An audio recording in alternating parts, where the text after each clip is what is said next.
जय श्री सत्यनारायण भगवान की। आज हम सत्यनारायण भगवान की कथा सुनेंगे जो अत्यंत फलदायी है। इस कलयुग में जो भी श्रद्धा और भक्ति से इस कथा को सुनता है उसे परम फल की प्राप्ति होती है। सत्यनारायण व्रत कथा।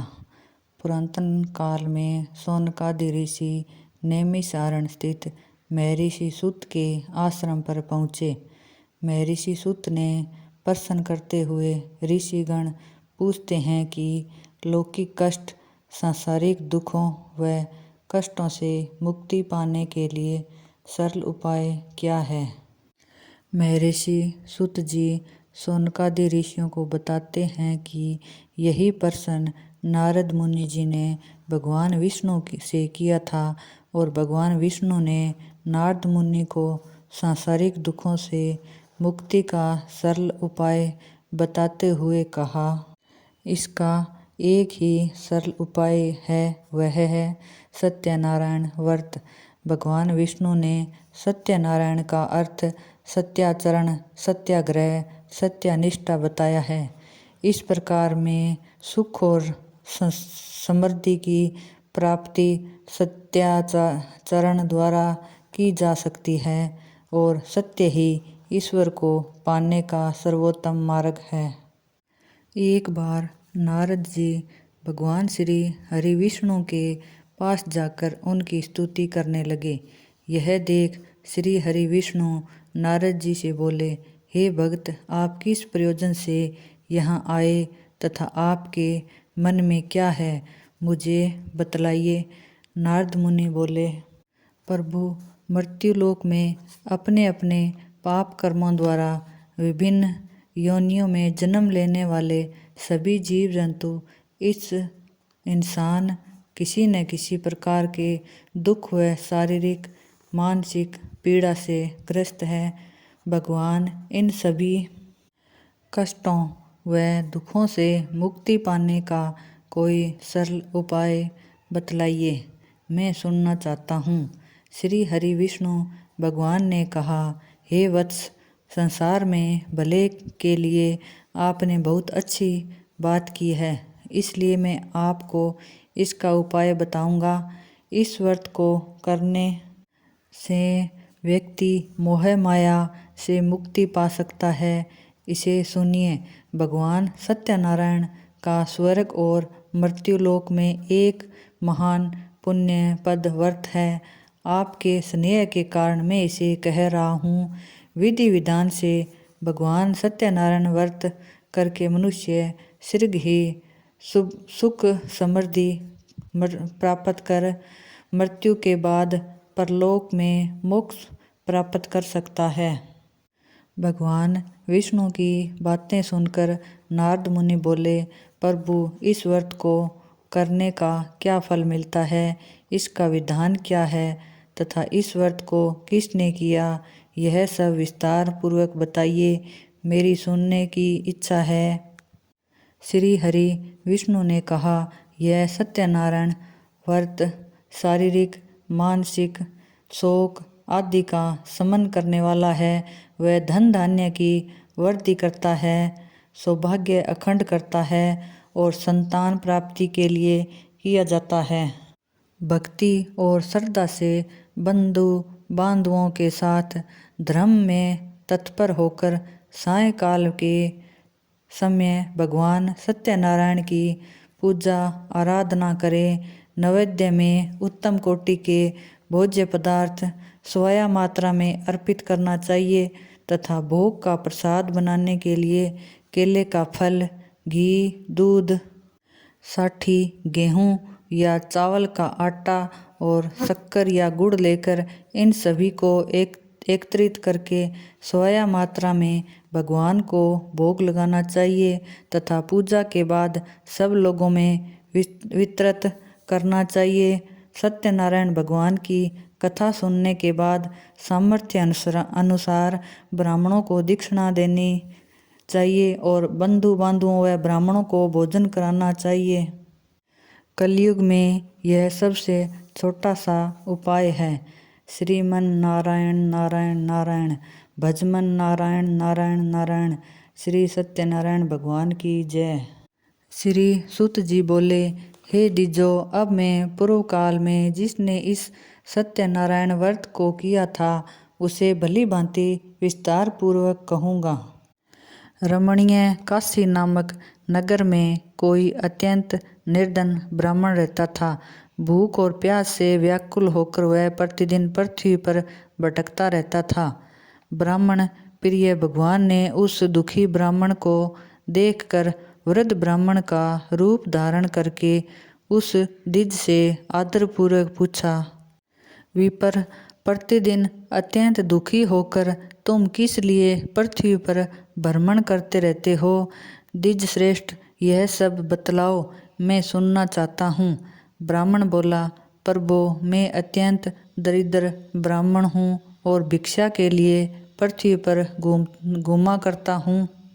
यदि मेरी इस दरिद्रता को दूर करने का आप कोई उपाय जानते हो तो कृपया पूर्वक बतलाइए।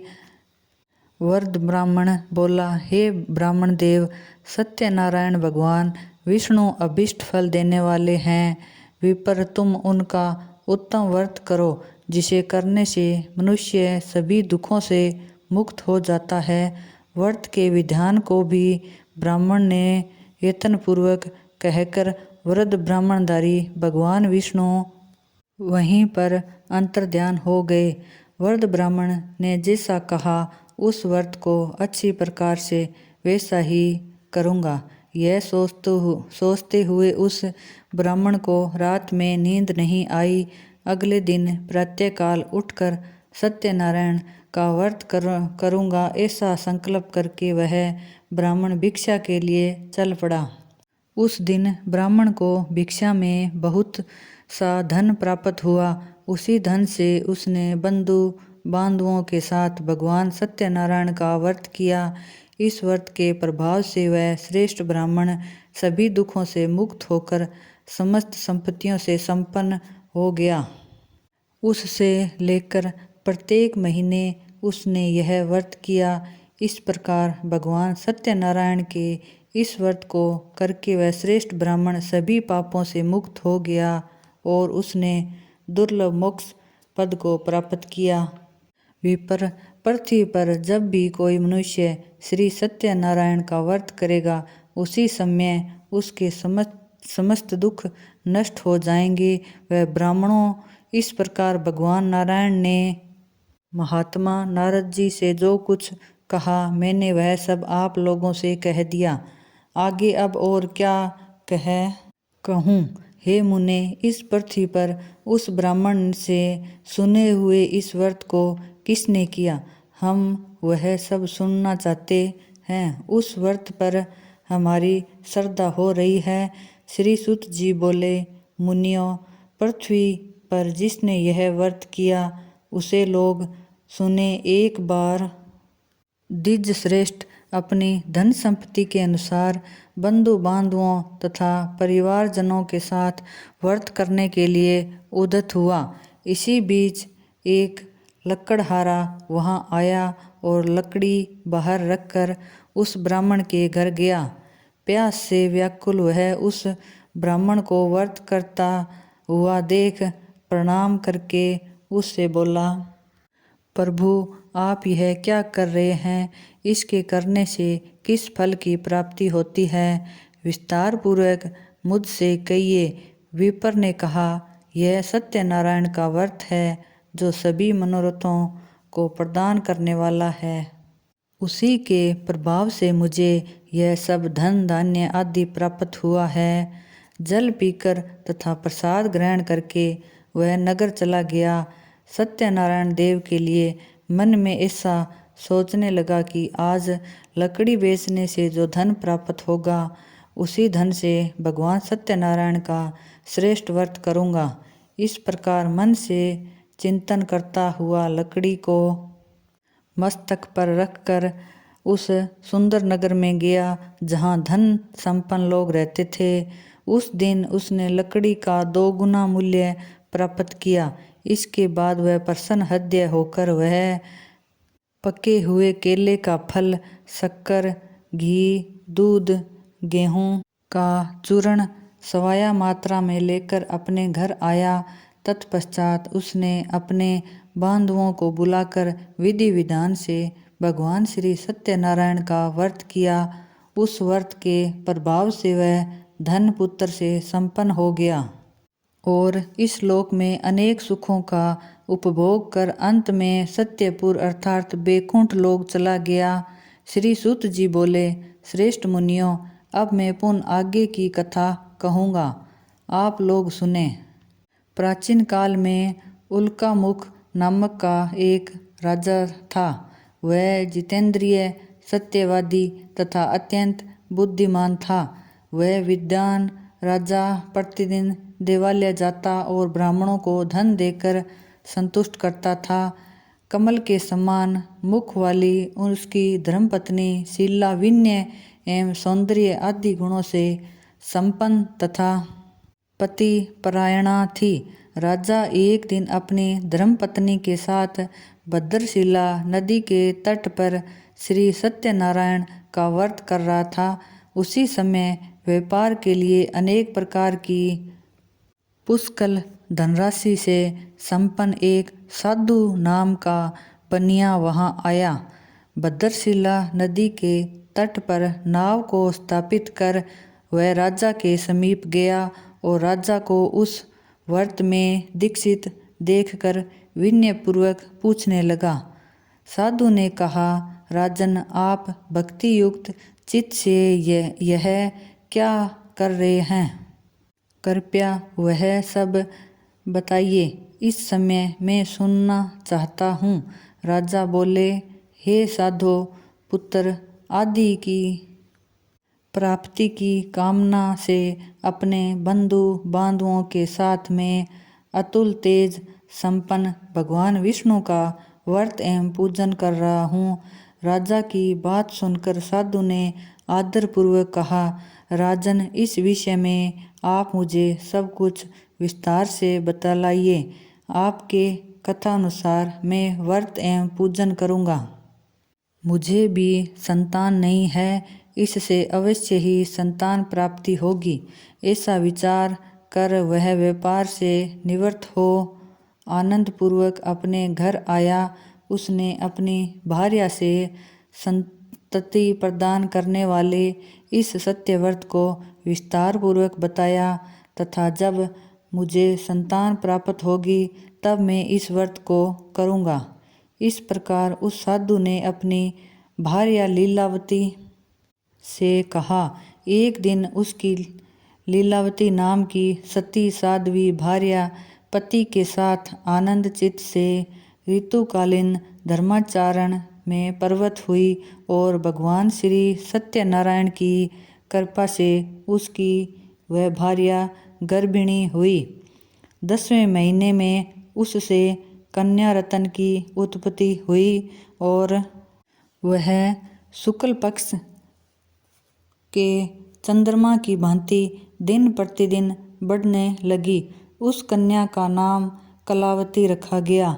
इसके बाद एक दिन लीलावती ने अपने स्वामी से मधुर वाणी में कहा, आप पूर्व में संकल्पित श्री सत्यनारायण के व्रत को क्यों नहीं कर रहे हैं? साधु बोला, प्रिय, इसके विवाह के समय व्रत करूँगा। इस प्रकार अपनी पत्नी को भली भांति आश्वस्त कर वह व्यापार करने के लिए नगर की ओर चला गया। इधर कन्या कलावती पिता के घर में बढ़ने लगी। साधु ने नगर में सखियों के साथ खेलती हुई अपनी कन्या को देखा। अपनी कन्या को विवाह योग्य देखकर आपस में मंत्रणा करके विवाह के लिए श्रेष्ठ वर का अवशेषण करो, ऐसा दूत से कहकर शीघ्र ही उसे भेज दिया। उसकी आज्ञा प्राप्त करके दूत कांचन नामक नगर में गया और वहां से एक वणिक का पुत्र लेकर आया। उस साधु ने उस वणिक के पुत्र को सुंदर और गुणों से संपन्न देखकर अपनी जाति के लोगों तथा बंधु बांधुओं के साथ संतुष्ट चित्त हो विधि विधान से वणिक पुत्र के हाथ में कन्या का दान कर दिया। उस समय वह साधु बनिया दुर्भाग्यवश भगवान का वह उत्तम व्रत भूल गया। पूर्व संकल्प के अनुसार विवाह के समय में व्रत न करने के कारण भगवान उस पर रुष्ट हो गए। कुछ समय के पश्चात अपने व्यापार करने में कुशल वह साधु बनिया काल की प्रेरणा से अपने दामाद के साथ व्यापार करने के लिए समुद्र के समीप स्थित रतनसारपुर नामक सुंदर नगर में गया और अपने श्री संपन्न दामाद के साथ वहां व्यापार करने लगा। उसके बाद वे दोनों राजा चंद्रकेतु के रमणीय नगर में गए। उसी समय भगवान श्री सत्यनारायण ने उसे भ्रष्ट प्रतीत देखकर उसे दारुण कठिन और महान दुख प्राप्त होगा यह श्राप दे दिया। एक दिन एक चोर राजा चंद्रकेतु के धन को चुराकर वहीं आया जहां दोनों वणिक स्थित थे। वह अपने पीछे दौड़ते हुए दूतों को देखकर भयभीत से धन वहीं छोड़कर शीघ्र ही छिप गया। इसके बाद राजा के दूत वहां आ गए जहां वह साधु वणिक था। वह राजा के धन को देखकर वे दूत उन दोनों वणिक पुत्रों को बांध कर ले आए और हर्षपूर्वक दौड़ते हुए राजा से बोले, प्रभु हम दो चोर पकड़ लाए हैं, इन्हें देखकर आप आज्ञा दें। राजा की आज्ञा से दोनों को शीघ्र ही दृढ़तापूर्वक बांधकर बिना विचार किए महान कारागार में डाल दिया। भगवान सत्यदेव की माया से किसी ने उन दोनों की बात नहीं सुनी और राजा चंद्रकेतु ने उन दोनों का धन ले लिया। भगवान के श्राप से वणिक के घर में उसकी भार्या भी अत्यंत दुखी हो गई और उसके घर में सारा का सारा जो धन था वह चोर ने चुरा लिया। लीलावती शारीरिक तथा मानसिक पीड़ाओं से युक्त भूख और प्यास से दुखी हो अन्न की चिंता से दर दर भटकने लगी। कलावती कन्या भी भोजन के लिए इधर उधर प्रतिदिन घूमने लगी। एक दिन भूख से पीड़ित कलावती एक ब्राह्मण के घर गई। वहां जाकर उसने श्री सत्यनारायण के व्रत का पूजन को देखा। वहां बैठकर उसने कथा सुनी और वरदान मांगा। उसके बाद प्रसाद ग्रहण करके वह कुछ रात होने पर घर गई।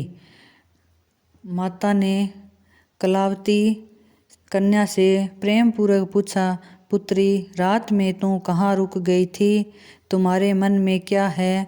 कलावती कन्या ने तुरंत माता से कहा, माँ मैंने एक ब्राह्मण के घर में मनोरथ प्रदान करने वाला व्रत देखा है। कन्या की उस बात को सुनकर वह वणिक की भार्या व्रत करने को उद्यत हुई और प्रसन्न मन से उस साध्वी ने बंधु बांधुओं के साथ भगवान श्री सत्यनारायण का व्रत किया तथा इस प्रकार प्रार्थना की कि भगवान आप हमारे पति एवं जमाता के अपराध को क्षमा करें, वह दोनों अपने घर शीघ्र आ जाए। इस व्रत से भगवान सत्यनारायण पुनः संतुष्ट हो गए तथा उन्होंने नरप श्रेष्ठ चंद्रकेतु को स्वप्न दिखाया और स्वप्न में कहा, नरप श्रेष्ठ प्रातःकाल दोनों वणिकों को छोड़ दो और वह सारा धन भी दे दो जो तुमने उनसे इस समय लिया है, अन्यथा राज्य धन एवं पुत्र सहित तुम्हारा सर्वनाश कर दूंगा। राजा ने से स्वप्न में ऐसा कहकर भगवान श्री सत्यनारायण अंतर्ध्यान हो गए। इसके बाद प्रातःकाल राजा ने अपने सभासदों के साथ सभा में बैठकर अपना स्वप्न लोगों को बताया और कहा, दोनों बंदी वणिक पुत्रों को शीघ्र ही मुक्त कर दो। राजा की ऐसी बात सुनकर वे राजपुरुष दोनों महाजनों को बंधन मुक्त करके राजा के सामने लाकर विनयपूर्वक बोले, महाराज बेड़ी बंधन से मुक्त करके दोनों वणिक पुत्र लाए गए हैं। इसके बाद दोनों महाराज नरपश्रेष्ठ के चंद्रकेतु को प्रणाम करके अपने पूर्व वृत्तांत का स्मरण करते हुए भय विहीन हो गए और कुछ बोल न सके। राजा ने वणिक पुत्रों को देखकर आदरपूर्वक कहा, आप लोगों को प्रारंभवश यह महान दुख प्राप्त हुआ है। इस समय अब कोई भय नहीं है। राजा ने वस्त्र अलंकार देकर उन दोनों वणिक पुत्रों को संतुष्ट किया तथा सामने बुलाकर वाणी द्वारा अत्यंत आनंदित किया। पहले जो धन लिया था उसे 2 गुना करके दिया। उसके बाद राजा ने पुनः उनसे कहा, साधो अब आप अपने घर को जाएं। राजा को प्रणाम करके आपकी कृपा से हम जा रहे हैं। ऐसा कहकर उन दोनों महावेश्यों ने अपने घर की ओर प्रस्थान किया। श्री सूत जी बोले, साधु बनिया मंगलाचरण कर और ब्राह्मणों को धन देकर अपने नगर के लिए चल पड़ा। साधु के कुछ दूर जाने पर भगवान श्री सत्यनारायण की उसकी सत्यता की परीक्षा के विषय में जिज्ञासा हुई। साधो तुम्हारी नाव में क्या भरा है? तब वह धन के मंद में चूर दोनों महाजनों ने अवहेलना पूर्वक हंसते हुए कहा, दंडी सन्यासी क्यों पूछ रहे हो? क्या कुछ मुद्रा लेने की इच्छा है? हमारी नाव में तो लता पत्ते आदि भरे हैं। ऐसे निष्ठुर वाणी सुनकर बोले, तुम्हारी बात सच हो जाए। ऐसा कहकर दांडी सन्यासी का रूप धारण किए हुए भगवान कुछ दूर जाकर समुद्र के समीप बैठ गए। दंडी के चले जाने पर नित्य क्रिया करने के पश्चात उतराई हुई अर्थात जल में ऊपर की ओर उठी हुई नौका को देखकर साधु अत्यंत आश्चर्य में पड़ गया और नाव में लता और पत्ते आदि देखकर मूर्छित हो पृथ्वी पर गिर पड़ा। सचेत होने पर वणिक पुत्र चिंतित हो गया। तब उसके दामाद ने इस प्रकार कहा, आप शोक क्यों करते हैं? दंडी ने श्राप दे दिया है। इस स्थिति में वे ही चाहे तो सब कुछ कर सकते हैं, इसमें संशय नहीं है। अतः उन्हीं की शरण में हमें चले, वही मन की इच्छा पूर्ण होगी। दामाद की बात सुनकर वह साधु बनिया उनके पास गया और वहाँ दंडी को देखकर उसने भक्तिपूर्वक उन्हें प्रणाम किया तथा आदरपूर्वक कहने लगा, आपके सम्मुख मैंने जो कुछ कहा है असत्य भाषण रूप अपराध किया है। आप मेरे उस अपराध को क्षमा कर। ऐसा कहकर बारंबार प्रणाम करके वह महान शोक से व्याकुल हो गया। दंडी ने इसे रोता हुआ देखकर कहा, मूर्ख रो मत, मेरी बात सुनो। मेरी पूजा से उदासीन होने के कारण तथा मेरी आज्ञा से ही तुमने बार बार दुख प्राप्त किया है। भगवान की ऐसी वाणी सुनकर वह उनकी स्तुति करने लगा। साधु ने कहा, हे प्रभु, यह आश्चर्य की बात है कि आपकी माया से मोहित होने के कारण ब्रह्मा आदि देवता भी आपके गुणों और रूपों को यथावत रूप से नहीं जान पाते। फिर मैं मूर्ख आपकी माया से मोहित होने के कारण कैसे जान सकता हूँ? आप प्रसन्न हो, मैं अपनी धन संपत्ति के अनुसार आपकी पूजा करूँगा। मैं आपकी शरण में आया हूँ। मेरा जो नौका में स्थित पूरा धन था उनकी तथा मेरी रक्षा करें। उस बनिए की भक्ति युक्त वाणी सुनकर भगवान जनार्दन संतुष्ट हो गए। भगवान हरि उसे अभिष्ट वर प्रदान करके वहीं अंतर्ध्यान हो गए।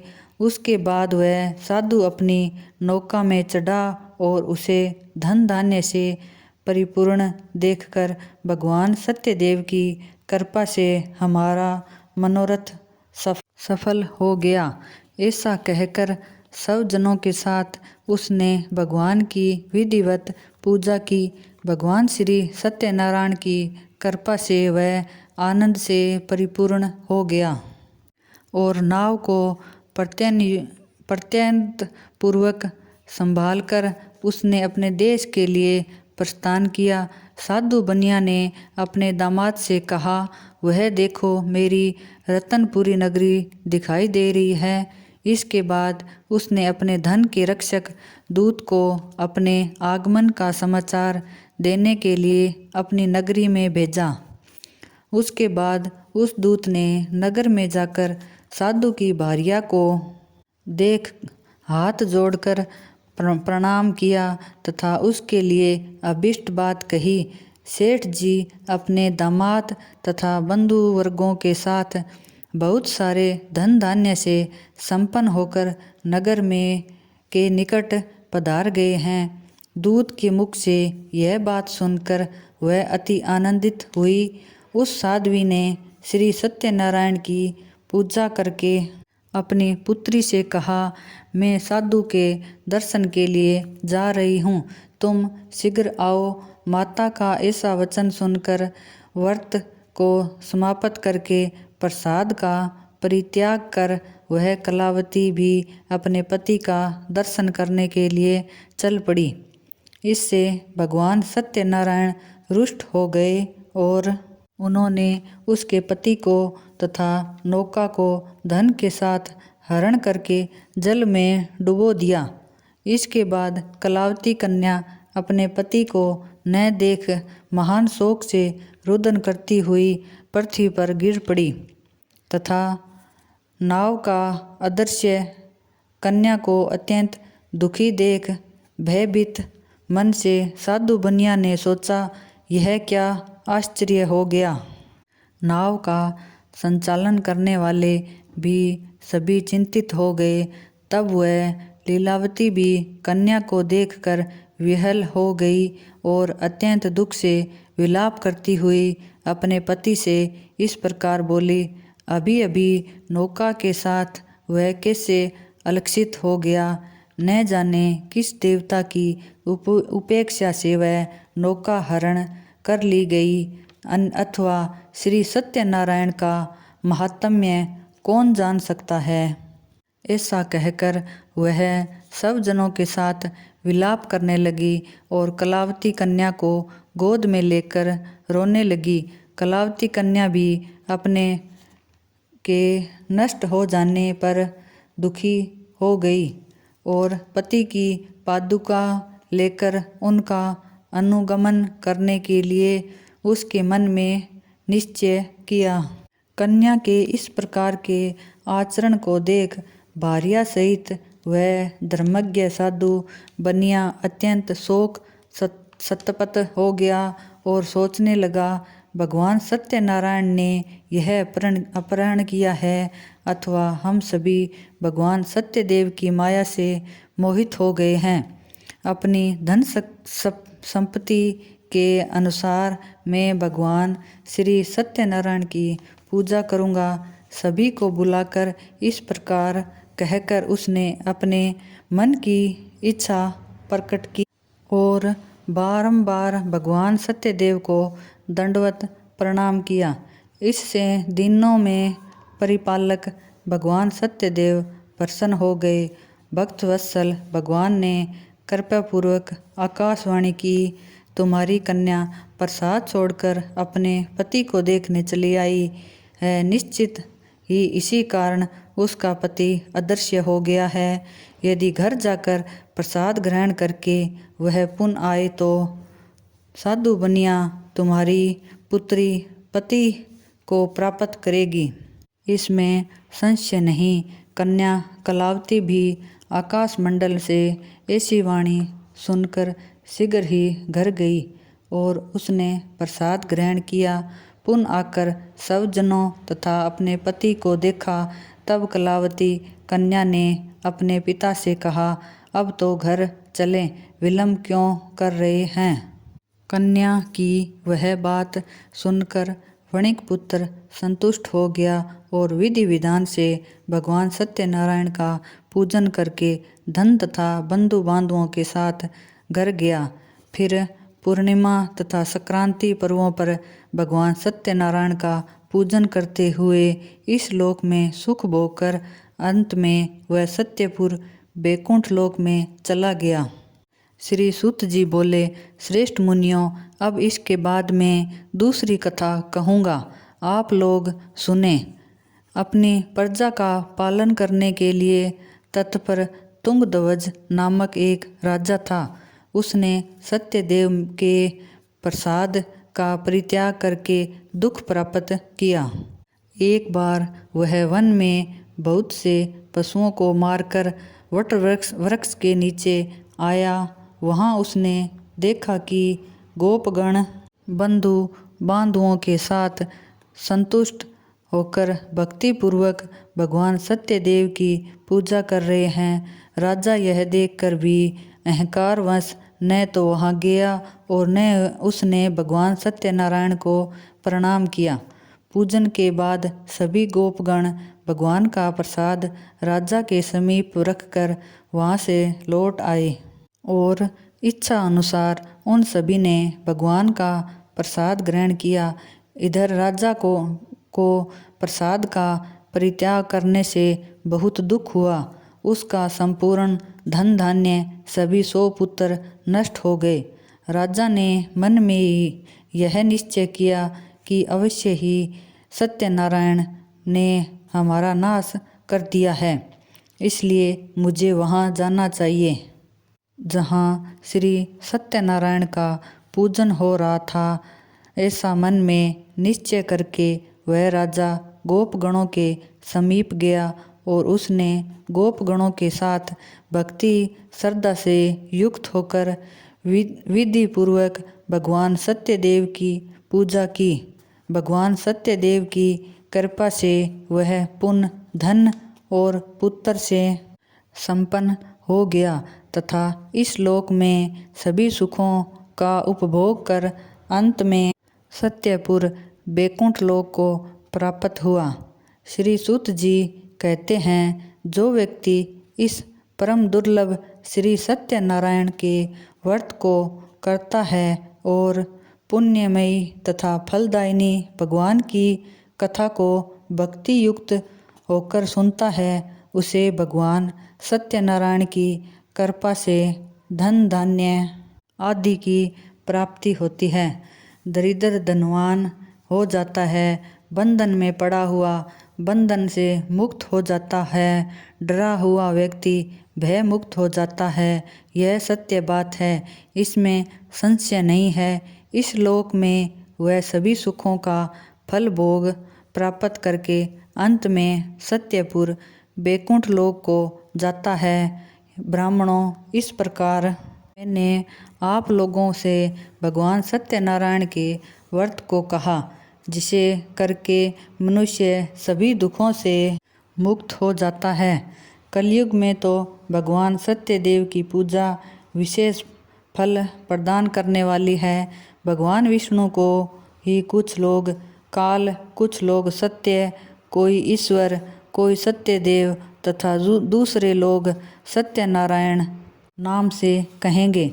अनेक रूप धारण करके भगवान सत्यनारायण सभी का मनोरथ सिद्ध करते हैं। कलयुग में सनातन भगवान विष्णु ही सत्यव्रत रूप धारण करके सभी का मनोरथ पूर्ण करने वाले होंगे। श्रेष्ठ मुनियों, जो व्यक्ति नित्य भगवान सत्यनारायण की इस व्रत कथा को पढ़ता है, सुनता है, भगवान सत्यनारायण की कृपा से उसके सभी पाप नष्ट हो जाते हैं। हे मुनिवरों, पूर्व काल में जिन लोगों ने यह भगवान सत्यनारायण का व्रत किया था, उसके अगले जन्म का वृत्तांत कहता हूँ, आप लोग सुने। महान प्रज्ञा संपन्न सतानंद नामक के ब्राह्मण सत्यनारायण व्रत करने के प्रभाव से दूसरे जन्म में सुदामा नामक ब्राह्मण हुए और उस जन्म में भगवान श्री कृष्ण का ध्यान करके उन्होंने मोक्ष को प्राप्त किया। लकड़हारा भील गुहों का राजा हुआ और अगले जन्म में उसने भगवान श्री राम की सेवा करके मोक्ष प्राप्त किया। महाराज उल्कामुख दूसरे जन्म में राजा दशरथ हुए, जिन्होंने श्री रंगनाथ जी की पूजा करके अंत में वैकुंठ प्राप्त किया। इसी प्रकार धार्मिक और सत्यवर्ती साधु पिछले जन्म में सत्यव्रत के प्रभाव से दूसरे जन्म में मोरध्वज नामक राजा हुआ। उसने आरे से चीर कर अपने पुत्र की आधी देह भगवान विष्णु को अर्पित कर मोक्ष प्राप्त किया। महाराजा तुंगध्वज जन्मांतर में स्वयंभू मनु हुए और भगवत संबंधी संपूर्ण कार्यों को अनुष्ठान करके वैकुंठ